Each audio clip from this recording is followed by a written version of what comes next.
Assalamualaikum sahabat Islam, yang seperjuangan dan sama-sama mengharap ridho Allah, dan syafaat Nabi Muhammad.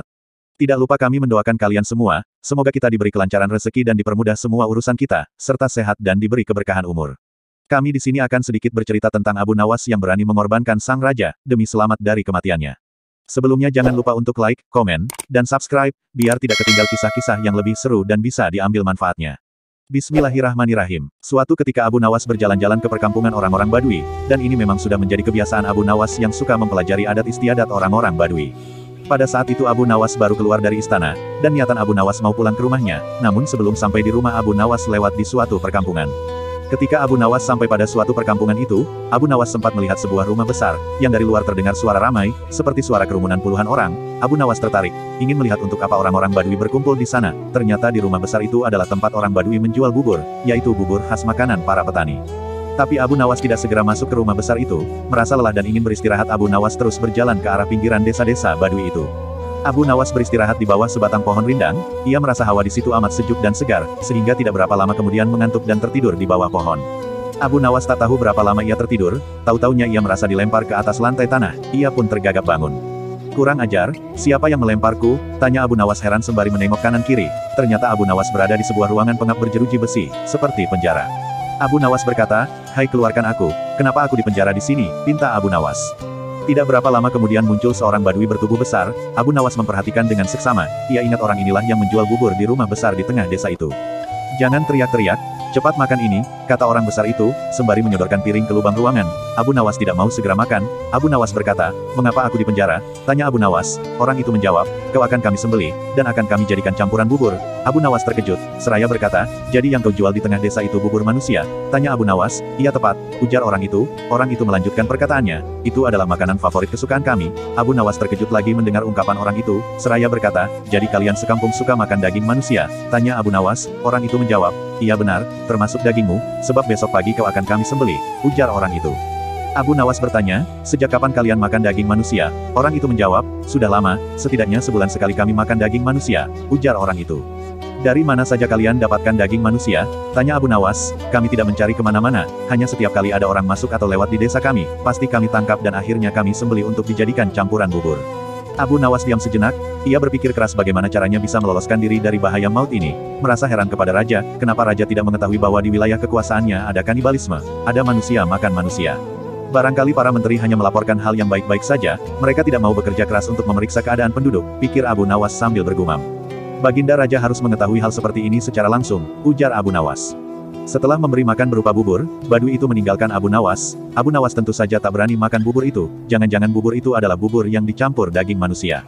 Ia menahan lapar semalaman tak tidur, tubuhnya yang kurus makin nampak kurus.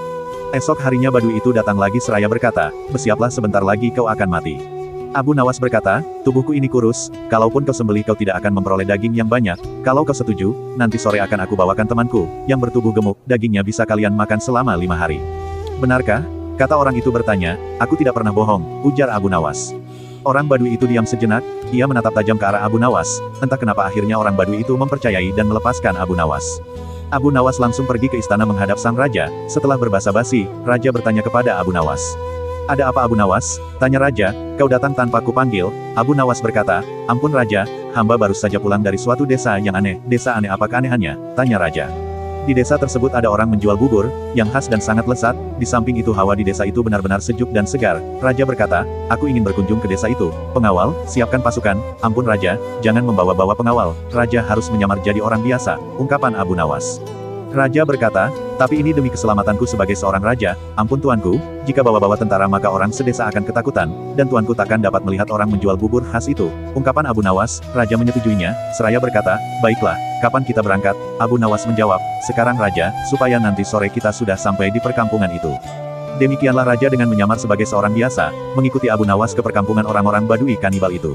Abu Nawas mengajak raja masuk ke rumah besar tempat orang-orang makan bubur. Di sana mereka membeli bubur, dan raja memakan bubur itu dengan lahapnya. "Betul katamu, bubur ini memang lezat," kata raja setelah makan.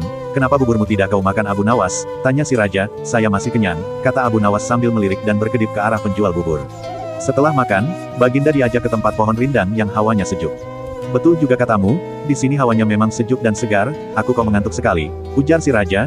Abu Nawas berkata, tunggu dulu Raja, jangan tidur dulu, saya pamit mau buang air kecil di semak-semak belakang sana. Baik, pergilah Abu Nawas, ujar si Raja. Baru saja Abu Nawas melangkah pergi, Raja sudah tertidur, tapi ia segera terbangun lagi ketika mendengar suara bentakan keras. Hai orang gendut, cepat bangun, atau kau kami sembelih di tempat ini. Ternyata badui penjual bubur itu sudah berada di belakang Raja, dan menghunus pedang diarahkan ke leher Raja. Apa-apaan ini? Protes Raja. Jangan banyak cakap, cepat jalan, kata si badui. Raja mengikuti perintah orang badui itu, dan akhirnya dimasukkan ke dalam penjara.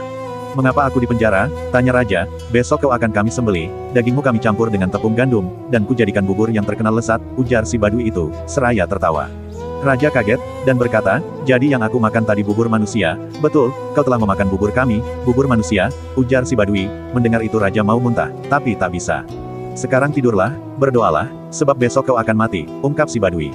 Raja berkata, tunggu, mau apa lagi? Tanya si badui. Raja bertanya, berapa penghasilanmu sehari dari menjual bubur itu? Badui menjawab, 50 dirham, cuma segitu, kata Raja. Iya benar, badui melanjutkannya. Aku bisa memberimu 500 dirham hanya dengan menjual topi, ungkapan Raja. Masak, tanya badui meragukan omongan Raja. Sekarang berikan aku bahan kain, untuk membuat topi, besok pagi boleh kau coba menjual topi buatanku itu ke pasar, hasilnya boleh kau miliki semua. Badui itu ragu, ia berbalik melangkah pergi, tak lama kemudian kembali lagi dengan bahan-bahan untuk membuat topi.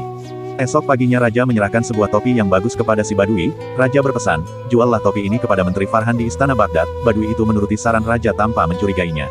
Menteri Farhan terkejut saat melihat seorang badui datang menemuinya. Mau apa kau? Tanya Farhan. Menjual topi ini, ungkap si badui. Farhan melirik, topi itu memang bagus, ia mencoba memeriksanya, dan alangkah terkejutnya ketika melihat hiasan berupa huruf-huruf yang maknanya adalah surat dari Raja, yang ditujukan kepada dirinya. Berapa harga topi ini? Tanya Farhan. 500 dirham, ungkap Farhan. Tak boleh kurang, tanya si Farhan. Tidak, ungkap si badui. Baik aku beli, jelas Farhan.